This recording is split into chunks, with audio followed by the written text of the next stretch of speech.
மட்டக்களப்பு மாவட்டத்திலே மிகவும் முக்கியமான என்று சொல்லக்குள்ள இவரிடம் பல விடயங்கள் பொதிந்து காணப்படுகிறது. அவற்றை ஒவ்வொன்றாக ஆராய வேண்டும். இருந்தாலும் கூட தற்போது இன்று நான் ஆராயப்படுகின்ற விடயம் இவர் ஒரு தொழில்நுட்பத்துடன் சேர்ந்த ஒரு விடயம் சம்பந்தமாக இவரை நான் நன்மையில் அறிந்தேன். அந்த வகையில் தான் நான் அதைத்தான் அவரிடம் இருந்து ஆராயப் போகின்றேன். அந்த வகையில் வேறு பெரிய கதைகள்னா கனக கதைகளாம், அதுக்கு நேரம் இப்போ போதாது. அதை நான் மீண்டும் ஒரு நாள் சந்திக்கின்ற வரையில் நான் முதலாவது கேள்வி வந்து உங்களுடைய பேர்? சாண்டோ இளைய தம்பி ராஜரத்னம். உங்களுடைய ஊர்? நான் பிறந்த ஊர் ஆறு என்பது தற்போது வசிக்கும் இடம் வந்து கல்லடி போடை. உங்களுடைய அதாவது என்று சொல்லக்குள்ள உங்களுடைய கல்வி தகைமை? கல்வி பொறுத்தவரை உயர்தரம். எந்த பிரிவு? விஞ்ஞான பிரிவு. விஞ்ஞான பிரிவு. அதன் பின்பு ஃபயர் அண்ட் சேஃப்டி பயிற்சியில் ஈடுபட்டேன். நான் அதுக்கு முன்னதாகவே நான் சாண்டோ கலையில் பயிற்சியில் இருந்தது. என்னோடய விசேட பயிற்சி வந்து அதாவது ஒயில் இன்சுலேஷன் கொலனாவை, அடுத்ததாக கட்னியாக் ஏர்போர்ட், அதான் ரக்மலன் ஏர்போர்ட், டாலி ரோடில் இருக்கின்ற ஃபயர் பிரிகேட், ரிஃபைனரி, ஊரோடவத்தை, முத்துராஜவலை, இப்படி பல இடங்களில் விசேட பயிற்சியை பெற்ற ஒரு. நான் அழைத்தது இந்த விடயங்கள் எல்லாம் கேள்விப்பட்டு தான் நான் அழைத்தேன். அப்போ நீங்கள் இப்போ யூஸ் பண்ண இடங்கள் எல்லாமே உண்மையாகவே மிகவும் பிரபலியமான இடம், பயருக்கு மிகவும் பிரபலியான இடம். அதே நீங்கள் கொலனாவண்டி சொன்னீங்க. கொலனாவில் நான் நினைக்கிறேன் அந்த ஆண்டு வந்து 1995-94 ஆண்டு நடந்தது. அந்த பிரச்சனையை விடுவோம். அதை பற்றி நான் கதைக்கல. 94ஆம் ஆண்டு, அதாவது ஃபயரில் ஏற்பட்ட விடயங்கள் வந்து கதைக்கக்குள்ள ஒவ்வொரு இடத்துலையும் இந்த ஃபயரில் ஏற்பட்டது. அதில் தான் நான் இங்கே சொல்ல வந்தேன். அதே மாதிரி இலங்கையில் ஏற்பட்ட மிகப்பெரிய பாரிய அனர்த்தம் என்பது அதான் கொலனாவில் நடந்தது. ஃபயர், தீ சம்பந்தமான அனர்த்தம், அதாவது பெட்ரோலியத்தில் தீப்பிடித்தது. அது அவ்வாறு நீங்கள் பல இடங்களில் தீ சம்பந்தமான அனுபவத்தில் இருக்கிறீங்க. அந்த இடங்கள் இன்னும் ஒரு சொல்லுங்கள். எந்த விடயத்தை கொடுத்தாங்க? அதாவது நீங்கள் ஏற்கனவே சொன்னீங்க எந்தெந்த இடங்கள் என்று சொன்னீங்க. அதாவது கொலனாவை ஸ்மோக் ட்ரைனிங்ன்றது ஒரு விசேட ட்ரைனிங். அதாவது நாங்கள் அதை ஸ்மோக் ட்ரெயின் பண்ணணும்னு சொன்னால் ரக்மலான ஏர்போர்ட்டில் தான் இருக்கின்றது. அதில் வந்து நாங்கள் இந்த ப்ராக்சிமிட்டி ஹீட்ன்றதை நாங்கள் அணிவோம். பிரீத்திங் ஆப்ரேட்டிங் என்று சொல்லக்குள்ள ஆக்சிஜன் 21%, நைட்ரசன் 75% சேர்ந்த சிலிண்டரை, அதாவது பேக் சைடில் பூட்டப்பட்டிருக்கும். மற்றது பேர்ஸ் மாஸ்க் இருக்கும். நீங்கள் வந்து விரிவாக சொல்ல போகிறீர்கள். அந்த வகையில் நான் இப்போ கூட திரும்ப கேட்குறேன்னு சொல்லுவேன். நான் ஆரம்பத்தில் இந்த போன மட நல்ல மாதிரிக்கும், அதாவது இந்த தீ சம்மந்தமாக தான் இப்போ கதைக்கிறீங்க. இப்போ தீ சம்மந்தமாக நீங்கள் பல விசேட பயிற்சிகளை பெற்றிருக்கீங்க. அது வந்து கட்டுநாயக்கான்னு சொன்னீங்க, கட்டுநாயக்கா ரத்மலானே கட்டுநாயக்கா ஏர்போர்ட்டுன்னு சொன்னீங்க. அதே போல் வந்து கொலனாவன்னு சொன்னீங்க, முத்துராஜ் இந்த இடங்கள்லாம் பயிற்சி பெற்றிருக்கிறீங்க. அப்படின்னா இருக்கக்குள்ள முதலாவது நான் உங்கள்கிட்ட கேட்குறேன், முதலாவது கேள்வி தீ என்றால் என்ன? அதாவது தமிழில் சொல்ல போனால் சூட்டையும் வெளிச்சத்தையும் ஏற்படுத்துகின்ற ரசாயன தாக்கம் தான் தீ. அதாவது சூட்டையும் வெளிச்சத்தையும் ஏற்படுத்துகின்ற ரசாயன தாக்கம் தீ எனப்படும். இந்த தீக்கு தேவையானவை அடிப்படையாக தேவையான, அதாவது தீ முக்கோணம் என்று சொல்லுவாங்களே. தீ முக்கோணம் வந்து முதல் தீயில் வந்து 5 பிரிவுகள் இருந்தது. இப்போ 3 தீயாக மாற்றப்பட்டிருக்கின்றது. அதாவது முக்கியமாக வந்து அதில் ஆக்சிஜன், ஃபீவர், அடுத்தது ஹீட். அதாவது ஆக்சிஜனும் வெப்பமும் அதே போன்று எரிபொருளும் இருந்தால் அதாவது தீக்கு கூடியதாக இருக்கும். இந்த தீயின் வகைகள் A fire, B fire, C fire, D fire என்று இருக்குது. இப்போ C ஃபயர் மட்டும்தான் ஃபயர் ஆக்கப்பட்டிருக்கின்றது. ஆனால் சில இடங்களில் ஈம் இருக்குல்ல? இல்லை, ஈம் இருந்தது முதல். இப்போ என்னென்னு கேட்டால் ஃபயர் எஸ்டிங்யூசரை பொறுத்த மட்டும் இல்லை, ஆரம்ப காலத்தில் சோடா அசிட்ன்ற ஒரு வாட்டர் CO2 இருந்தது. தற்சமயம் அதெல்லாம் தடை செய்யப்பட்டு மற்ற காற்று சிஸ்டமாக இருந்த எஸ்டிங்யூசர் எல்லாம் இப்போ எஸ்டோப்ரஸராக மாற்றப்பட்டிருக்கு. அப்போ அதே போன்று ஒரு ஃபயர்மேன் என்ன சொல்லக்குள்ள 7 சப்ஜெக்ட் இருக்குது. அதாவது 5 ஃபைட்டர்ஸ். அந்த 7 சப்ஜெக்டும் இருந்தால் தான் அவர் அந்த அணுக முடியும். 5 ஃபைட்டர்ஸ்ன்றது ஒரு சர்வதேச மட்டத்தில் ஒரு அவருக்கு ஒரு 5 ஃபைட்டர்ஸ் என்று சொல்லி பாஸ்போர்ட்டில் அடிச்சிருந்தாலும் கூட, குறிப்பிட்டிருந்தாலும் கூட, அவருக்கு அந்த பிளேனில் பிரயாணம் செய்கின்ற போது அவருக்கு விசேட சீட் ஒன்று தயார் நிலையில் இருக்குது. ஏன்னா பிளேன் வந்து ஸ்ப்ரிங்க்லர் சிஸ்டம். அதுக்கு தக்கன மாதிரி அவர் அந்த விசேட பயிற்சி என்னக்குள்ளே ஃபெஸ்டைஸ்ட்டு, அதாவது அநேகமாக கற்றுக்கொண்டிருக்க வேண்டும். முதலுதவி என்றது முக்கியமான ஒரு சப்ஜெக்டில் இருக்கின்றது.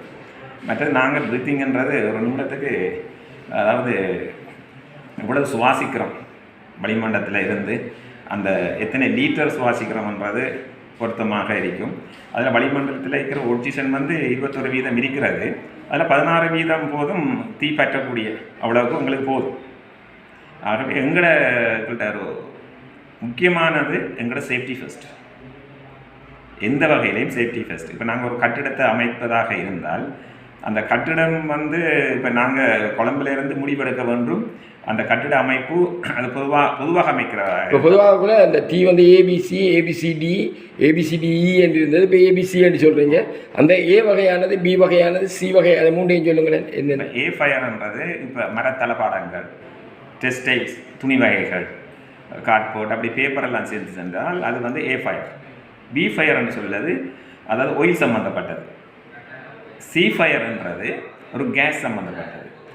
அப்போ ஒரு எலக்ட்ரிக்கல் ஃபயர் ஒன்று ஏற்பட்டால் அந்த அது இ ஃபயராக இருந்தால் அல்லது டி ஃபயராக இருந்தால் இந்த எலக்ட்ரிக்கல் ஃபயர் வந்து ஏ ஃபயராக மாறும். அதனால் 3ஆக அமைத்திருக்கிறார்கள். இப்போ என்று சொன்னால் அது ஒரு electrical over circuit, earth leak, overload என்று வர நேரம் அந்த ப்ளஸ் பாயிண்ட் மூலமாக அந்த தீ ஏற்படுகின்ற நேரத்துகளில் அந்த தீ வந்து இப்போ கட்டிடங்கள் மரத்தளபாடங்களில் மாறுகின்ற போது அது ஏத்தியாக மாறும். அப்போ ஏத்திக்குரிய அந்த நாங்கள் எந்த தீயன்று இனங்கண்டு தான் அந்த ஃபயர் ஃபைட்டர்ஸ், அதாவது அசம்பிளி பாயிண்டில் தயார் சொல்லி இது இந்த தீ ஏற்பட்டிருக்கின்ற அதுக்கேற்ற பாவிக்கக்கூடிய எந்த கெமிக்கல் பாவிக்கலாம் அல்லது வாட்டர் பாவிக்கலாமா அல்லது ஃபோம் பாவிக்கலாமா என்று டிசைட் பண்ணுறது வந்து இது எந்தெந்த நாடுகள் இந்த அப்ரிவியேஷன் தந்திருக்குது விளங்கல. அதாவது எந்தெந்த நாடுகள் இந்த தீகளை இப்படி வகைப்படுத்திருக்குது? இல்லை, எல்லா நாடுகளையும் தான் இருக்குது. அதாவது நாங்கள் வந்து பிரிட்டிஷ் கவர்மெண்ட்டுக்குரிய தீயத்தை நாங்கள் பின்பற்றி கொண்டிருக்கிறோம். நாங்கள் பின்பற்றுறது பிரிட்டிஷ்குரியது. அதாவது இப்போ நீங்கள் அழகாக சொன்னீங்க. அதாவது இதில் ஏபிசி ஏபிசிடி ஏபிசிடிஇ என்ற ஒவ்வொரு நாட்டுக்கும் ஒரு ஐக்கியம் இருந்தது. எஸ்டிங்யூசர் எடுத்துக்கொண்டு சொன்னால் அதில் ட்ரை பவுடர் வைக்கத்தானே, அந்த ட்ரை கெமிக்கல் பவுடர், உலரி ரசாயன தூள் பவுடர்னு சொன்னால் அந்த ட்ரை பவுடரில் வந்து 9 கிலோ இருக்கும். அந்த 9 கிலோவுக்கும் இருக்குமாக இருந்தால் அது வந்து எல்லா ஃபயருக்கும் பயன்படுத்தலாம். அதை அடித்து விட்ட உடனே அதை யூஸ் பண்ணுற நேரம் ஃபுல்லாக புகையாக மாறும். அது அந்த செயின் முறைன்னு சொல்லுவாங்க. அதாவது எலக்ட்ரிக் ஃபயருக்கு அடிக்கிறது, எல்லா ஃபயருக்கும் அடிக்கலாம். ட்ரை கெமிக்கல் பவுடர் எல்லாத்தையும் யூஸ் பண்ணலாம், அனைத்து ஃபயர்களுக்கும். அதாவது உலர் ரசாயன தூள் வந்து அனைத்து ஃபயர்களுக்கும் பயன்படுத்தப்படும். ஆனால் ஏ ஃபயருக்குரிய வாட்டர் CO2 வந்து எலக்ட்ரிக்கல் ஃபயருக்கோ கேஸ் ஃபயருக்கோ பயன்படுத்த இயலாது. அதே மாதிரி ஃபோம் அண்ட் சாமான், ஃபோம் அண்ட் ரசாயன நுரை, அதாவது தமிழில் நுரை என்பது ஃபோமில் முதலாவது வந்து A triple foam, triple A foam, film foam, synthetic foam, இப்படி பல வகையான ஃபோமுகள் இருக்குது. அந்த ஃபோம்களை வந்து பிளாங்கெட் பண்ணுறது, அதாவது போர்வையாக்குறது, அது ஒயில் ஃபயருக்கு மட்டும்தான் பாவிக்கிறது. அதுக்கும் அதில் வந்து முக்கியமாக பாவிக்கிற நேரம் என்னென்னு கேட்டால், இப்போ அது வளிமண்டலத்தோட அதை நாங்கள் ஒரு எஸ்டிங்யூஷரை யூஸ் பண்ணுற நேரம் 9 லிட்டர் வரைக்கும் வளிமண்டலத்தில் இருக்கிற காற்றை உறிஞ்சித்தான் அது நுரையாக வெளியேறும். ஆனால் அதுக்கு இன்னொரு ஃபயர் என்ஜின் என்று சொல்கிறது, ஃபயர் என்ஜின்லேயும் அந்த ஃபோமை வச்சிருப்பாங்க. அதே மாதிரி ஃபோம் மேக்கிங் பிரான்ச் இருக்குது. இப்போ அவுட்ஃபுட் வந்து சில நேரத்தில் 500க்கு மேலே எல்லாம் இருக்குது அந்த பிரான்ச்சுகள். அப்போ அதோட ஃபோம் மொபைல் யூனிட் இருக்குது. ஃபோம் மொபைல் யூனிட் வந்து அதில் வால்யூம் கண்ட்ரோல் இருக்குது. அது வளிமண்டலத்தில் இருக்கிற காற்றை வந்து 6% இழுத்து தான் அந்த ஃபோமை. இப்போ தீயணைவு கருவியில் நீங்கள் அழகான ஒரு விடயத்தை அவ்வளோ யூஸ் பண்ணீங்க. ஏபிசிடி ஏபிசி ஏபிசிடி ஏபிசிடிஇ என்று. ஆனாலும் கூட ஏபிசி தான் முக்கியம் என்று சொன்னீங்க. ஏனென்று சொன்னால் அது ஈவயர் ஃபயர் அதில் டியாக இருக்கும்போது அதை வந்து எரிகின்ற போது அது ஏயாக மாறும். ஆகவே முக்கியமானது ஏபிசி இருக்குது என்று சொல்லி சொன்னீங்க. இவ்வாறு இருக்கக்குள்ள அந்த ஃபயர் ரெசிஸ்டிங் எக்ஸ்டிங்யூசர்ஸ், தீயணை கருவிகளை நான் வந்து ஃபயர் ரெசிஸ்டிங் எக்ஸ்டிங்யூசர்ஸ் என்று சொன்னால் அது சரியா பிள்ளையா? இல்லை, ஃபயர் எக்ஸ்டிங்யூசர் அதாவது தீயணைப்பு முதலுதவி கருவிகள். இப்போ நான் பிடிக்கும் அதாவது தீயணை கருவிகள் என்றால் ஃபயர் ரெசிஸ்டிங் எக்ஸ்டிங்யூசர்ஸ். சொன்னால் தீயணைப்பு முதலுதவி கருவிகள் தான் அது. அதாவது ஒரு சிறிய அனர்த்தம் ஒரு பாரிய அனர்த்தமாக மாறுவதை தடை செய்வதற்கு தான் இந்த எக்ஸ்டிங்யூசர் கையால் தூக்கி வேலை செய்கிறது. ஆனால் அது வந்து 20 கிலோக்கு, அதாவது 10 கிலோவுக்கு பட்டால் அது வந்து தொழியாக மாற்றப்படும். ட்ரை பவுடர் தொழியாக மாற்றப்படுற நேரத்தில் அந்த கார்ட்ரேஜ் வந்து வெளியில் இருக்கும். அந்த கார்ட்ரேஜ் CO2 வந்து குளிர்ந்த தன்மையாக இருக்கும் யூஸ் பண்ண உடனே. அப்போ ஒரு சிஸ்டத்துக்கும் அதை ஒரு பகுதியாக பிரிக்கப்பட்டிருக்கும். அதை அந்த லீடிங் ஃபயர்மேன் அதை கையாளுற ஒரு ஃபயர் ஃபைட்டர்ஸ் வந்து அவங்களுக்கு அநேகமாக அறிஞ்சிருப்பார்கள். திடீரென்னு சொல்லி எலக்ட்ரிக்கல் ஃபயரை கொண்டு வாட்டர் சிஎட்டியோ ஃபோமையோ கொண்டு அடிக்கலாது. உடனே சொன்னால் அதில் நாங்கள் CO2 பாவிக்கலாம். CO2 அடித்தோடனே அது டக்குனு படார்னு சத்தம் கொண்டு வரும். உடனே தீ உடனே கட்டுப்படியாகும். கட்டுப்படுத்த உடனே அதுக்கு மேலதிகமாக அது கூடுமாக இருந்தால் ட்ரை பவுடர் தான் யூஸ் பண்ணுவோம். இப்போ நாங்கள் வந்து CO2 வாட்டர் யூஸ் பண்ணுறோம். வாட்டர் CO2 அது பாவிக்கல இல்லை அதுக்கு இல்லை, அதாவது நீரும் ஒரு தீய நிகழ்வு தானே. இல்லை வாட்டர் CO2 வந்து ஃபயருக்குரியது. நான் அதை கேட்கல, தனி நீர் அது நீர் வந்து அது வந்து அதாவது நீரை நாங்கள் பாவிக்கிறதுன்னு கேட்டால் அதாவது ஒன்று ஸ்டார்டிங் சுமத்திரிங் கூலிங். அந்த கூலிங் செய்வதற்கு ஃபயருக்கு நாங்கள் கூலிங் செய்கிறதுக்கு வாட்டர் நாங்கள் யூஸ் பண்ணுவோம். அதிகமாக வாட்டர் பயன்படுத்தப்படுது. என்னென்னு கேட்டால் சில நேரங்களில் சில வேளை நாங்கள் கூறலாம், சில வேளையெல்லாம் கூற முடியாது, நிறைய இருக்கிறது. இப்போ நான் ஃபயர் பிரிகேட்டுக்கு கூட நான் கிளாஸ் எடுத்திருக்கிறேன், இல்லைன்றதுக்கு இல்லை. ஆனால் சில வகைகளில் எனக்கு பாடிய கடமை ஒன்று இருக்குது. அந்த கடமைகள் முடிஞ்சதுக்கு பிறகு இது வெளிச்சத்துக்கு விடலாம் என்றது தான் என்னுடைய நோக்கம். அது என்றால் அது எங்களோட மட்டக்களப்பு கிழக்கு மாநிலத்தில் ஒரு முக்கியமான ஒரு பகுதி பொறுப்பை நான் எடுத்திருக்கிறபடியாக அதில் பல கல்விமான்கள் சேர்க்கப்பட்டிருக்கிறதுல அந்த பிரச்சனையை வெற்றிகரமாக கையாண்டதுக்கு பிறகு இதை பப்ளிஷ் பண்ணலாம்ன்றது தான் என்னுடைய நோக்கம். அதாவது நீர் வந்து அப்படின்னு சொன்னால் இப்போ ஸ்டாவிங் சுமோத்திரிங் கூலிங்னு சொல்லுவாங்க. இப்போ ஒரு கட்டிடம் மெரிதாக இருந்தால் அந்த கட்டிடத்துக்கு அருகாமையில் இருக்கிற கட்டிடத்தை கூலிங் பண்ணுறதுக்கு நாங்கள் வாட்டர் பாவிக்கிறோம். அதாவது ஒரு கட்டிடம் எரிஞ்சு கொண்டு இருக்கிற போது அந்த தீ அடுத்த கட்டிடங்களுக்கு பரவாமல் இருப்பதற்கு பாவிக்கணும். மற்றது பாவிக்கிற அந்த பிரான்ச்சுகள் என்னென்ன பிரான்ச் என்று கிடைக்கிது, கண்ட்ரோல் பிரான்ச், அன்கண்ட்ரோல் பிரான்ச். அந்த பிரான்ச் வகைகளையும் நாங்கள் சரியாக கையாளணும். இப்போ ஜெட் பிரான்ச் அதுகளுக்கு கூலிங்கு பாவிக்கல. நிறைய இப்போ கார்பன் டை ஆக்சைடு CO2 வந்து அது வந்து ஈரலிப்பாக இருக்க வேணுமா? இல்லை, கார்பன் அதாவது CO2 நாங்கள் அதாவது 2 கிலோவிலேருந்து 1 கிலோவிலேருந்து அது ஆரம்பிக்குது. அப்போ அந்த CO2 நாங்கள் அடித்ததுக்கு அப்புறம் இப்போ அதில் நொசில் இருக்குது தானே, அந்த நொசில் வந்து கொஞ்சம் விரிவான தன்மையாக இருக்கும். அது திறந்து அடிக்கிறேன் படாரண்டு ஒரு சத்தம் கொண்டு வரும். உடனே எலக்ட்ரிக்கல் ஃபயர் உடனே ஆஃப் ஆகும். ஆகவே அந்த அடித்ததுக்கு முடியாது சின்ன டேங்க் வந்து கூலிங் ஆகும். அது CO2க்கு மட்டும்தான் அந்த தன்மை இருக்குது. இப்போ வந்து பார்த்தீங்கன்னா தெரியும், அணைக்க முடியாத தீகள் என்று சொல்லுகின்ற போது அந்த குழந்தை இறுதியில் வந்து ஃபோம் டைப், அதாவது மேலிருந்து ஒரு குண்டு வடிவில் அதை போட்டது போகிறதா அது படலமாக போய் அதை தீ அணைக்கப்பட்டது. இப்போ ஒரு நான் சொன்னேன் ஏற்கனவே அது ஃபயராக மாறும். ஃபயருக்கு பாவிக்கிறது ட்ரிபிள் ஃபோம், ட்ரிபிள் ஃபீ என்கிற ஃபோம், அன்புஸ் ஃப்ளோமிங் ஃபில்லிங் ஃபோமால் அந்த போர்வையாக்குறது ஒரு டேங்கில். போர்வை, அதாவது இரசாயன நுரைகளை கொண்ட ஒரு போர்வை. அதை கொண்டு அதை கடைசியில் கண்ட்ரோல் பண்ணுங்க. அப்படி தடை செய்யும். அதோட பரந்த இடங்களில் அந்த தீயை அவ்வாறு ஒரே தளத்தில் கட்டுப்படுத்தும். அதாவது பல மணி நேரம் இருந்து கடைசியில் ஃபோம் தான் அந்த சேடம் என்னன்னு கேட்டால் ஃபோம் வந்து ஆயில் ஃபயர். இதேன்னு சொல்லுறது அனுபவ ரீதியாக நான் வந்து பார்த்துருக்கிறேன், வந்து கேள்விப்பட்டிருக்கிறேன். அந்த விதத்தில் பார்க்கக்குள்ள இது ஒவ்வொரு தீயணை கருவியிலும் இங்கே பயன்படுத்துகிறாங்க. என்னது ஆலயக்குள்ள சும்மா டேங்க் இல்லை, டேங்கில் வந்து ஏற்கனவே இருக்குது பல டேங்க் இருக்குது. Top 4 form system, back tank system, sprinkler system, பல சிஸ்டங்கள் இருக்குது. அது ஆட்டோமேட்டிக்காகவே கூலிங் பண்ணும் டேங்குகளை உஷ்ணம் பார் நேரம். ஆட்டோமேட்டிக்காகவே டாப் 4 ஃபார்ம் சிஸ்டம் வந்து பிளாங்கெட் பண்ணும். இப்படியான சிஸ்டம் எல்லாம் இப்போ களம்பில் இருக்கிற டேங்குகள் இருக்குது.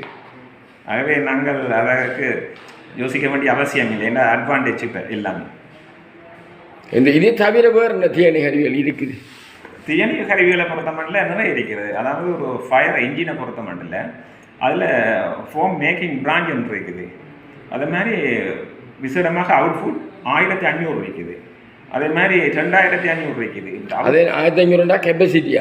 அது அதில் என்ன அதாவது ஒரு நிமிடத்துக்கு அவுட் ஆகுது வாட்டர். மற்றது மொபைல் யூனிட் இருக்குது, மற்ற கிரவுண்ட் மானிட்டர் இருக்குது. மற்றது இப்போ வந்து ஆட்டோமேட்டிக்காகவே அந்த என்ன சொல்கிறது, அந்த மேல் பரம்பு செய்கிறது, உங்களை நீங்கள் மீடியா பாவிக்கிறது, எனக்கு வந்து இது ஏதோ ஒன்று சொல்லுவாங்க. அந்த சிஸ்டத்திலே மேலேருந்து கீழே இருந்து இழுத்து கொண்டு அந்த ஃபோமை யூஸ் பண்ணுறதுக்கு டேங்கெல்லாம் இந்த சிஸ்டம்லேருந்து வந்துது. இப்போ நம்ம சிலோனில் இல்லை, வெளிநாடுகளில் நிறைய இருக்குது.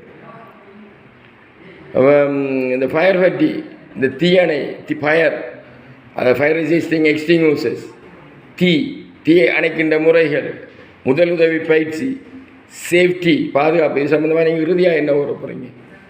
இறுதியாக சொல்கிறது என்னென்னு கேட்டால், ஃபயர்மேன் எப்பயுமே ரெடியாக இருக்கணும். அவர் ஒரு ஆரோக்கியமான ஒரு ஆளாக இருக்கணும். விசாரித்து அறியும் மனப்பான்மை கொண்டவராக இருக்கணும். மற்ற கற்றுக்கொள்வதற்கு ஆர்வமாக இருக்கணும். மற்றது கடினமான வேலையை துரிதமாக செய்யக்கூடிய செயல்திறன் மிக்கவராக இருக்கணும். மற்ற எஜுகேஷனாக, அதாவது கல்வி மிக்கவராக இருக்கணும். மற்ற ஒழுக்கமிக்கவராக இருக்கணும். அதாவது 7 பிரிவுகளாக ஒரு ஃபயர்மேனுடைய சப்ஜெக்ட் இருக்கிறது. இவ்வளவு இருந்தால் தான் அவர் ஒரு ஃபயர்மேன். ஃபைட்டர்ன்றது அர்த்தம். அதாவது தரப்பட 2 இருக்குது. ஒன்று யுத்த ஹமுதாவை, ஒன்று கினினிமன ஹமுதாவை. அதை கினினிமன ஹமுதாவை அது ஒரு விசேட பயிற்சியை பெற்றால் தான் அது உண்மை என்னென்ன செக்ஷன் இருக்கிறது. அதாவது ஒரு இன்ஸ்பெக்ஷன், ஒரு ஆய்வு செய்யக்கூடிய ஒரு ஆளாக அந்த ஃபைட்டர்ஸ் இருக்கும். நன்றி. மீண்டும் ஒரு நேர்காணலில் உங்களை சந்திக்கும் வரை நன்றி, வணக்கம். நன்றி. அவர்கள் ஃபயர் ஃபைட்டர்ஸ் அது எவ்வாறு இருக்க வேண்டும்? அதனால் அதாவது இந்த 7 பகுதிகளாக பிரிக்கப்பட்டவர் நான் சொன்னேன் தானே. முதலாவது அவரோட ஆரோக்கியம் மிக முக்கியம், அவருடைய கல்வித்தன்மை மிக முக்கியம், அதோட விசாரித்து அறியும் மனப்பான்மை கொண்டவராக இருக்கின்றது ஏற்கனவே கூறியிருக்கிறது. கற்றுக்கொள்வதற்கு ஆர்வமாக இருக்கணும். கடினமான வேலையை துரிதமாக செய்யக்கூடிய செயல்திறன் மிக்கவராக இருக்கணும்.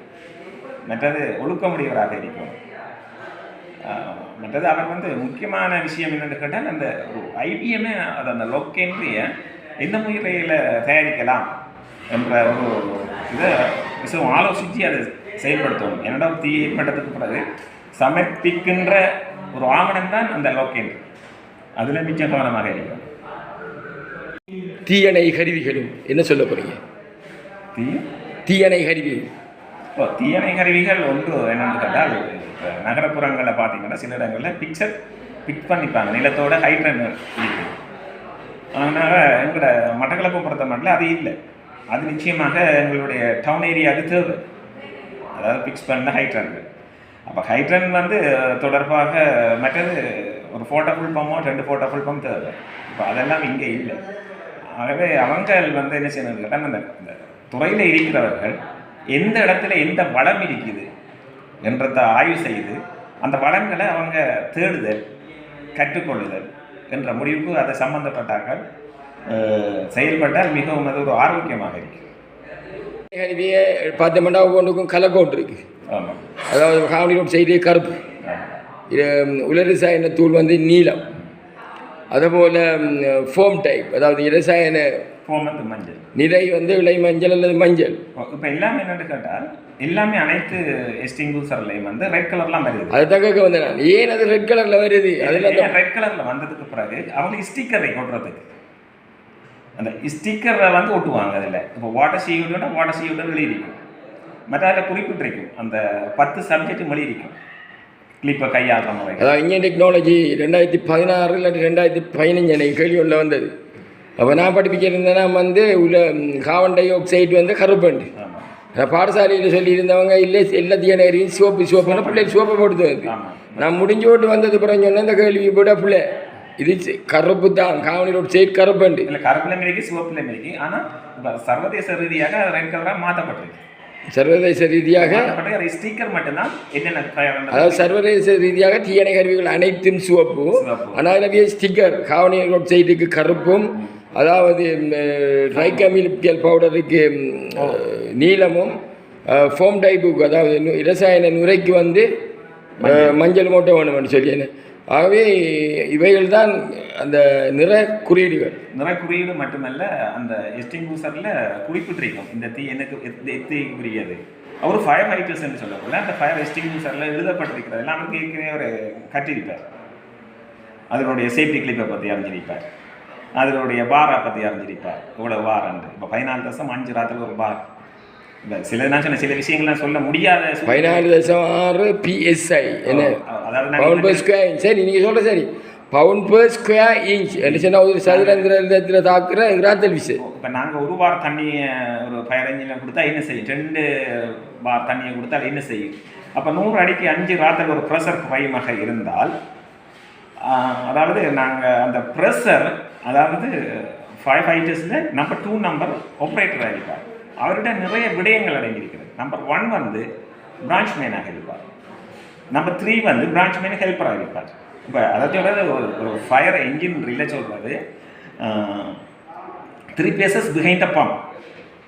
3 பேசஸ் பிஹைண்ட் த பம்ப். அந்த பம்மை கையாளுற அந்த ஆப்ரேட்டரில் சிக்னல் மேன், சிக்னல் காட்டுறவர்கிட்டையும் நிறைய விடயங்கள் அடங்கியிருக்கின்றது. நான் சொன்னேன், முக்கியமான விடயங்களை நான் தற்சமயம் நான் கூற விரும்பலை. என்றால் சிலர் அதால் பாதிக்கப்படக்கூடும்ன்றது எனக்கு நல்லாவே தெரியும். என்றால் அதனால் அதை வருங்காலத்தில் இதை நான் தெளிவுபடுத்தலாம்ன்றதை என்னோட ஒரு ஆரோக்கியமான ஒரு விடயன்றதை நான் தற்சமயம் உங்கள்கிட்ட அறிய தரேன். ஒவ்வொரு நாடும் நாங்கள் பிரிட்டிஷ் நாட்டை பயன்படுத்துகிறோம், பிரிட்டிஷ் நாட்டை தான் பின்பற்றுறோம். அந்த தீயல் வந்து ஏபிசி, ஏபிசிடிஇ என்று பிரிக்கப்பட்டது. ஆனால் அது உண்மையாகவே ஏபிசி என்று சொல்லக்குள்ள அது அவ்வாறு. இப்போ நான் சொன்னேன் தானே, முதலாவது ஃபயர் வந்து ஏஎன்எக்குள்ள கடதாசி மரத்தளப்படாமல் இருந்தது தானே. ஆனால் எலக்ட்ரிக்கல் ஃபயர் வந்து தொடர்ச்சியாக அந்த எலக்ட்ரிக்கல் ஃபயர் ஏற்படுறதுக்கு சாத்தியக்கூறு குறைவு. அந்த எலக்ட்ரிக்கல் ஃபயர் வந்து ஏ ஃபயராக தான் மாறும். இப்போ நாங்கள் ஒரு ட்ரிப் ஜெனரல் இடர்காலின்னு சொல்லுவோம். அப்போ ஏசி என்றது ஆல்டர்னேட்டிவ். அந்த ஆல்டர்னேட்டிவ் வந்து இடர்காலி ஒரு ரிப் வந்து விழுந்துடும் ஒரு இடத்துல. அப்போ அதுக்கு பிறகு ஏற்படுறது வந்து உங்களுக்கு தெரியும் ஏ ஃபயர் தான் ஏற்பட போகுது. அதாவது ஆடலோட்ட மின்சாரத்தில் ட்ரிப் விழுந்ததுக்கு பிறகு திரும்ப அது மாற போகிறது ஏ டைப் வருது, மாறப்போகுது. அதாவது ஏபிசிடி அல்லது டியாக இருந்து ஈயாக இருந்து அது மாறப்போகிறது ஏ ஆக அவ்வாறு இருக்கக்குள்ள அந்த முக்கியமான ரெண்டு பார்க்கக்குள்ள ஏபிசி. இப்போ ஒரு டிரான்ஸ்ஃபார்மர்னு சொல்லக்குள்ள டிரான்ஸ்ஃபார்மர் எரியுதுன்னு சொன்னால் நிச்சயமாக அது குறிப்பிட்ட இடத்துல வந்து ட்ரிப் விழுந்துடும். ட்ரிப் விழுந்தால் அது தானாகவே பண்ணப்படும். இல்லாட்டி அவங்க உடனே போய் அது போய் வாட்டரையோ அல்லது ஃபோமை பயன்படுத்த மாட்டாங்க. அதுக்கு வந்து ட்ரை பவுடர் வைக்கிது. இந்த கேள்வி வந்து நான் நினைக்கிறேன் 1992ஆம் ஆண்டுலேருந்து 97ஆம் ஆண்டு காலப்பகுதியில் நான் லங்கம்ஸ் லிமிடெட்டில் என்ஜினியராக ஐசம் ப்ரொடக்ஷன் மேனேஜராக வேலைங்கினேன். அந்த நேரத்தில் வந்து முனிசிபல் கவுன்சில் கொழும்பு மாநகர சபையோடு எங்களுக்கு நேரடி தொடர்பு. எனக்குள்ள அதிகமாக கூட்டங்களுக்கு போக வேணும், பல விடயங்களை நிறைவேற்ற வேணும், இவ்வாறு பல விடயங்களை தான் பின்னிப்படைஞ்சது. அது மட்டும் இல்லை, நான் வந்து 6 மாத பயிற்சி கைனேஷனல் டிப்ளமா இன் மெக்கானிக்கல் இன்ஜினியரிங் முடிச்சு 6 மாத பயிற்சி வந்து டாலி ரோட்டில் முனிசிபல் ஒர்க் ஷாப்லாம் இருந்தேன். அதுக்கு பக்கத்தில் தான் ஃபேப்ரிகேட் தலைமை காரியாலயமும் இருக்குது. அதில் நீங்கள் வேலைங்க, அதாவது பயிற்சியில், அதாவது தலைமை காரியாலயத்தில் ஃபேப்ரிகேட்டில் நீங்கள் இருந்தீங்க, டாலி ரோட்டில் இருக்கிற. அதுக்கு பக்கத்தில் 6 மாத பயிற்சி முனிசிபல் ஒர்க் ஷாப். அதே போல் நான் லங்கம் லிமிடெட்டில் அசிஸ்டன்ட் ப்ரொடக்ஷன் மேனேஜர் அதே போன்று மெயின்டெனன்ஸ் இன்ஜினியராக இருந்தேன். இந்த காலத்தில் அவர்கள் எனக்கு அதில் நீண்ட விஷயங்கள் இருந்தது. சாதாரணமாக கொழும்பு மாநகர சபைக்கு உட்பட்ட பிரதேசங்களில், அதாவது பில்டிங் ட்ரேட் லைசன்ஸ், அது பெட்ரோல் செட்டாக இருக்கலாம், ஒரு கெராஜாக இருக்கலாம், அல்லது ஒரு பாரிய ஒரு நிறுவனமாக இருக்கலாம், அல்லது ஒரு தொழிற்சாலையாக இருக்கலாம். அதுக்கு லைசன்ஸ் பொதுக்கட்ட லைசன்ஸ் எடுக்கக்குள்ள சாதாரணமாக எடுக்க முடியாது. அக்குவேறு ஆணி வேறு பார்ப்பாங்க. அதில் வந்து பார்ப்பாங்க பிஹெச்ஐ ரிப்போர்ட் பார்ப்பாங்க, எம்ஓஹெச் ரிப்போர்ட் பார்ப்பாங்க, ஆர்டிஜிஎஸ் ஆஃபீஸ் ரிப்போர்ட் பார்ப்பாங்க. அதோடு வந்து சென்ட்ரல் என்வாயரன்மெண்டல் அத்தாரிட்டி மத்திய சூழல் அபிவிருத்தி அதிகார சபை இந்த ரிப்போர்ட் பண்ணி வாங்குறது. இல்லை ஃபேப்ரிகேட் ரிப்போர்ட் இருந்தால் தான் அங்கே ரேட் லைசன்ஸ் கொடுக்கணும். இந்த நிலைமை இந்த உள்ளூராட்சி சபைகள் என்று சொல்லக்குள்ள நம்மளோட பிரதேச சபை, நகர சபை, மாநகர சபையில் பின்பற்றப்படவில்லை இதுவரை. இப்போ நேற்றும் ஒரு காணொலியில் பார்த்தேன், நம்மளோட மாநகர சபையினுடைய மேயர் சிவம்பாக்கி நான் சொல்லியிருந்தார் வந்து இந்த ஃபேப்ரிகேட், அதாவது தீயணை கருவி இல்லாத அனைத்து உரிமங்களையும் அந்த ரேட் லைசன்ஸ் உரிமங்களையும் நான் வந்து ரத்து செய்ய போகிறேன். ஆகவே அதில் அர்த்தம் என்னென்னா, அங்கே வந்து ட்ரேட் லைசன்ஸ் கொடுவட்டு இருக்குது. அதாவது அவங்களுக்கு என்ன சொல்ல ஃபேப்ரிகேட், அதாவது தீயணை கருவி இல்லாமல் கொடுவடுத்தி. ஆகவே அந்த தீயணை கருவியின் முக்கியத்துவம் அறிந்து அந்த தீயணை கருவி இருந்தால் மாத்திரம்தான், சென்ட்ரல் என்விரான்மெண்டல் அத்தாரிட்டி ரிப்போர்ட் இருந்தால் மாத்திரம்தான், எம்ஓஹெச் ரிப்போர்ட் இருந்தால் மாத்திரம்தான். இது தவிர இன்னும் இருக்குது அந்த பில்டிங் ட்ரேட் லைசன்ஸ். அது கராச்சியாக இருக்கட்டும், இண்டஸ்ட்ரியாக இருக்கட்டும், தொழிற்சாலையாக இருக்கட்டும், தனியார் நிறுவனமாக இருக்கட்டும், அல்லது பொது இடமாக இருக்கட்டும், அனைத்துக்கும் வழங்கணும். இந்த நிலைமை பின்பற்றப்படலை. உள்ளூராட்சி நிறுவனங்கள் இதில் பின்பற்றப்படவில்லை. இது பற்றி என்ன சொல்ல போகிறீங்க? இல்லை, இப்போ என்னென்னு கேட்டால், அந்த காலத்தில் வந்து இப்போ உஷ்ணங்களும் இந்த ஹீட்டுன்னும் அதெல்லாம் எங்களுக்கு தெரியாது. பொதுவாக சூறாவளியை தெரியாது, அதாவது சைக்ளோனுன்றது, மற்றது டெங்கு காய்ச்சல் தெரியாது, கொரோனாவை தெரியாது, சுனாமியை தெரியாது. ஆனால் அந்த காலத்தில் கடைகள் தொகுதிகள் வந்து இடைவெளிகள் இருந்தது. அப்போ எங்களுக்கு இந்த சுத்தமான காற்று இருந்தது. இப்போ எல்லாம் அடைப்பாக இருக்கின்றது. அப்போ அந்த நேரத்தில் பொதுவாக இந்த லைசன்ஸ் எல்லாம் ஒரு பெரிய ஒரு விடயமாக இருக்கல. மற்ற மக்கள் தொகையும் அதாவது இப்போ உங்களுக்கு தெரியும் மக்கள் தொகை இந்த இருக்கலன்னு சொன்னால் நான் இதை சொல்கிறேன். 92ஆம் ஆண்டிலே கொழும்பு மாநகர சபையில் இருந்தது சொல்கிறேன். இப்போ நான் எத்தனை வருஷம் 92ஆம் ஆண்டு கூட இத்தனை வருஷம் இப்போ யோசிச்சு பாருங்க. நம்ம இப்போ நான் சொல்றேன் மட்டக்களப்பு பற்றி தான் நான் சொல்கிறேன்.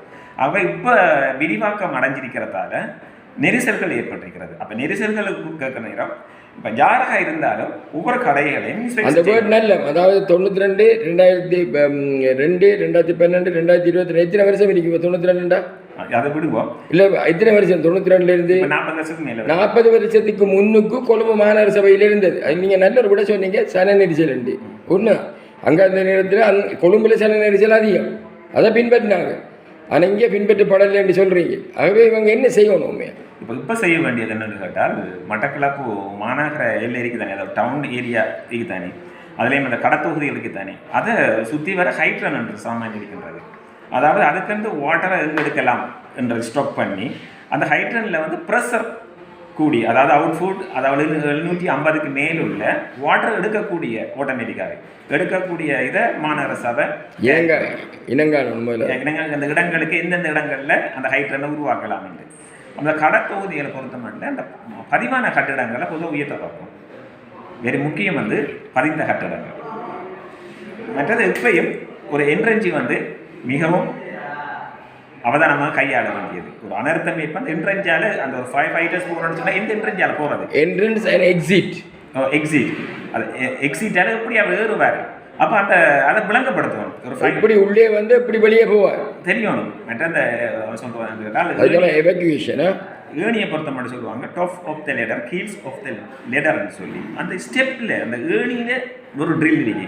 அந்த ஏணிய ட்ரில்ல அவர் எப்படி பயன்படுத்த சொல்லுங்கள், லேடர் ட்ரில்லை எப்படி பயன்படுத்தலாம் என்றதெல்லாம் நிறைய விடயங்கள் இருக்குது. அதை நான் சொன்னதானே, சில விடயங்களை தற்சமயம் என்னால் கூற முடியாது.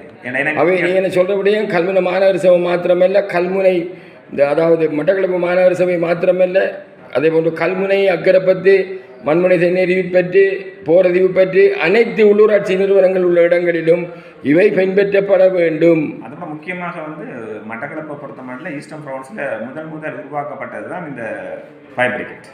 இதை அந்த நாளையில் உங்கள் அரசாங்க அதிபராக இருந்த உதயன் சார் உங்களுக்கு தெரியும், நம்மளோட பழைய ஜிஏ அவர் வந்து கமிஷனராக இருக்கிற நேரம் அவர் பிடிஎஃப்ல, அதாவது பெட்டிகோலா டிஸ்ட்ரிக்ட் ஃபுட்பால் அசோசியேஷனுடைய பிரசிடண்டாக இருந்தவர்.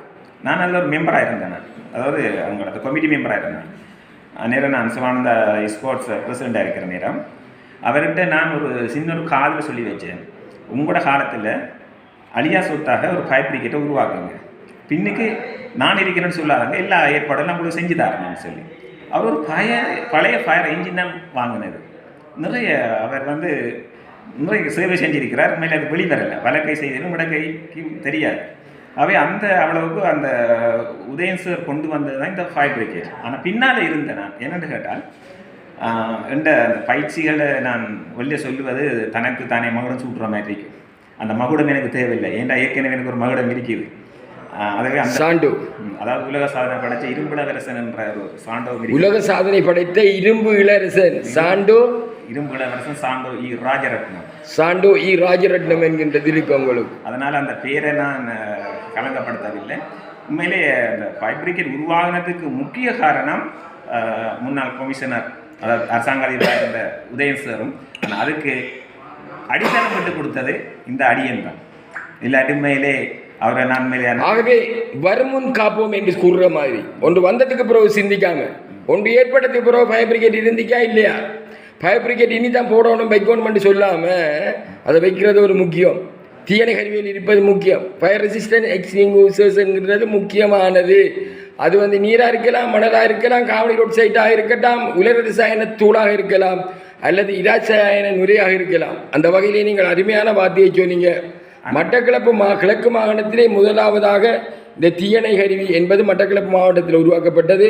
அதுவும் உதயன் அதாவது கமிஷனராக இலங்கை நிர்வாக சேவையைச் சேர்ந்த உதயகுமார் அவர்கள் கமிஷனராக இருந்தபோது செய்த வேலை என்றும் அவரோடு சேர்ந்து நீங்கள் செய்திருந்தீர்கள், உங்களுடைய ஆலோசனை என்றும் சொல்லியிருக்கேன். அந்த வகையில் நான் ஒரு விடயத்தை சொல்கிறேன். சேவை செய்யக்கூடியவர்களை நாங்கள் ஊக்குவிக்க வேண்டும். சேவை செய்தவர்களை நாங்கள் பாராட்ட வேண்டும். சேவை செய்தவர்களுக்கு மதிப்பளிக்க வேண்டும். சேவை செய்து கொண்டிருக்கிறவர்களை நாங்கள் தொடர்ந்து சேவை செய்வதற்கு அனுமதிக்க வேண்டும். அதையெல்லாம் விடுத்து சேவை செய்கின்றவர்களை சேவை செய்தவர்களை எல்லாம் வெட்டுக்குத்தை நடத்தி அனுப்புவதை விட சேவையாளர்களை பாராட்டி கௌரவித்து அவர்கள் உள்ள விடயங்களை எடுத்து பின்பற்றுவோமாக இருந்தால், பயன்படுத்துவோமாக இருந்தால் அது எத்துறையும் முன்னேறும். கல்வித்துறை முன்னேறும், சுகாதாரத்துறை முன்னேறும். அதே போன்று நீங்கள் கூறியது போன்று அதாவது தீயணை கருவி, தீயணைப்பு படை, ஃபயர் பிரிகேட்ஸ் எல்லாம் முன்னேறும்.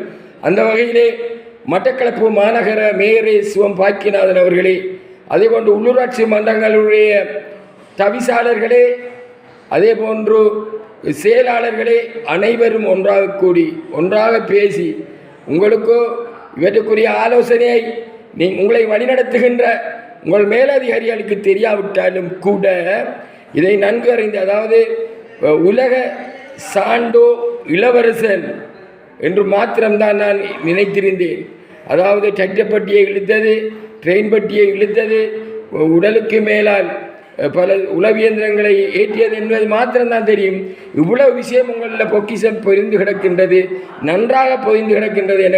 எனக்கும் சில அந்த இதில் துரும்பு அறிவிருக்கின்ற காரணத்தினால் நானும் அறிந்து கொண்டேன். ஆகவே இவரை அனைவரும் பயன்படுத்துங்கள், இவரை நீங்கள் அனைவரும் பயன்படுத்துங்கள் என்று கூறி முடிக்கிறேன். நன்றி, வணக்கம்.